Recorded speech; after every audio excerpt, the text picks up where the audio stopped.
Hey guys, welcome back to my channel Bansal biology. आज हम GPCR cell surface receptors के बारे में बात कर रहे हैं।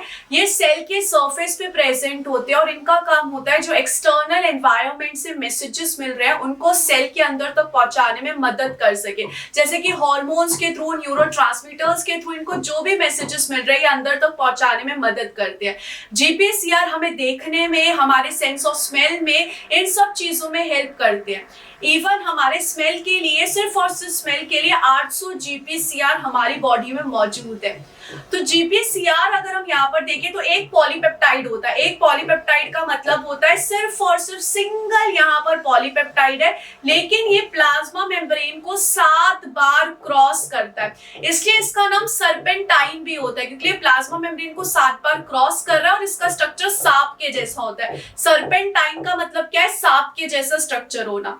अगर हम यहाँ पर देखिए, जीपीसीआर जो होता है प्लाज्मा मेम्ब्रेन को 7 बार क्रॉस करता है, इसलिए प्लाज्मा मेम्ब्रेन में इसकी 7 ट्रांसमेम्ब्रेन डोमेन होती है। बाहर यानी कि एक्स्ट्रा सेल्यूलर की तरफ इसके पास 4 डोमेन्स होती है और अंदर यानी कि साइटोप्लाज्म की तरफ इसके पास 4 साइटोप्लाज्मिक डोमेन होती है। जीपीसीआर की जो C3 और C4 डोमेन होती है वो जी प्रोटीन से इंटरैक्ट करती है। अब ये जी प्रोटीन्स क्या है? ये ऐसे प्रोटीन है जो जीपीसीआर से इंटरैक्ट करते हैं, इसलिए जीपीसीआर का नाम जी प्रोटीन कपल्ड रिसेप्टर है, यानी कि ऐसा रिसेप्टर जो जी प्रोटीन के साथ कपल है। तो जी प्रोटीन जीपीसीआर से मैसेजेस को आगे पहुंचाने में मदद करता है। जी प्रोटीन्स 3 सब यूनिट से बने होते हैं इस कंडीशन में, इसलिए इनको हम हेटेरोट्राइमर भी कहते हैं। 3 सब यूनिट्स अलग अलग होती है इसलिए हेटेरो, और 3 है इसलिए ट्राइमर। अल्फा सब यूनिट, बीटा सब यूनिट और गामा सब यूनिट। ये जो 3 सब यूनिट्स होती है इनमें से अल्फा सब यूनिट के पास जीडीपी प्रेजेंट होता है। अगर इसके पास जीडीपी होगा तो ये इनएक्टिव फॉर्म में प्रेजेंट रहता है, लेकिन जब यहाँ पर एक signal molecule extra cellular domain से बाइंड करती है जीपीसीआर के, तो जीपीसीआर की जो साइटोप्लाज्मिक डोमेन है उसमें कॉन्फॉर्मेशनल चेंजेस आते हैं।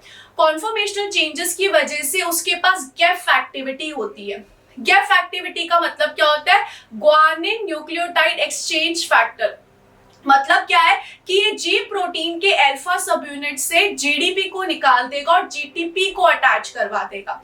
जैसे ही अल्फा सब यूनिट के पास जीटीपी आ जाएगा वो एक्टिव हो जाएगा, और एक्टिव होने के बाद बीटा और गामा को छोड़ देगा और सीधा चले जाएगा किसी इफेक्टर मॉलिक्यूल के पास। ये जो इफेक्टर मॉलिक्यूल है ये आगे जाके मैसेजेस को सेल के अंदर तक पहुंचाने में मदद करता है। फॉर एग्जांपल एक इफेक्टर मॉलिक्यूल होता है एडिनाइलेट साइक्लेज, तो ये एडिनाइलेट साइक्लेज तक मैसेज पहुंचा देगा। अब एक बार इसने मैसेज पहुंचा दिया तो इस अल्फा सब यूनिट के पास एक और एक्टिविटी भी होती है जिसको जीटीपीएज एक्टिविटी कहते हैं, यानी कि खुद के जीटीपी को तोड़ सकता है और वापस से जीडीपी से बाइंड कर सकता है। जीटीपी को तोड़ दिया तो जीडीपी बन जाएगा। तो अगर अल्फा सब यूनिट की जीटीपीएज एक्टिविटी ऑन हो जाती है तो ये जीडीपी से बाइंड कर जाता है और फिर ये फिर से बीटा और गामा के साथ जाके बाइंड कर जाएगा। यहाँ पर इसकी जीटीपीएज एक्टिविटी को एक्टिवेट करने के लिए एक प्रोटीन आता है जिसका नाम होता है गैप प्रोटीन। गैप प्रोटीन नाम से ही पता चल रहा है जीटीपीएज एक्टिवेटिंग प्रोटीन होता है। ये अल्फा सब यूनिट की जीटीपीएज एक्टिविटी को एक्टिवेट करने में मदद करता है और यहाँ पर इसको वापस से इनएक्टिव करके वापस से बीटा और गामा से अटैच करने में मदद करता है। अगर हम यहाँ पर देखें, ये जो जी अल्फा होते हैं ये भी 2 तरीके के होते हैं। एक होते हैं स्टिम्युलेटरी और एक होते हैं इनहिबिटरी। स्टिम्युलेटरी को हम जी अल्फा एस से डिनोट करेंगे और इनहिबिटरी को हम जी अल्फा आई से डिनोट करेंगे। एस मतलब ऑब्वियस सी बात है इफेक्टर को पॉजिटिव मैसेज देगा और सिग्नलिंग को आगे पास करवाने में मदद करेगा, और आई मतलब ऑब्वियस सी बात है इनहिबिटरी मैसेज देगा और ये सिग्नलिंग को रोकने का काम करेगा।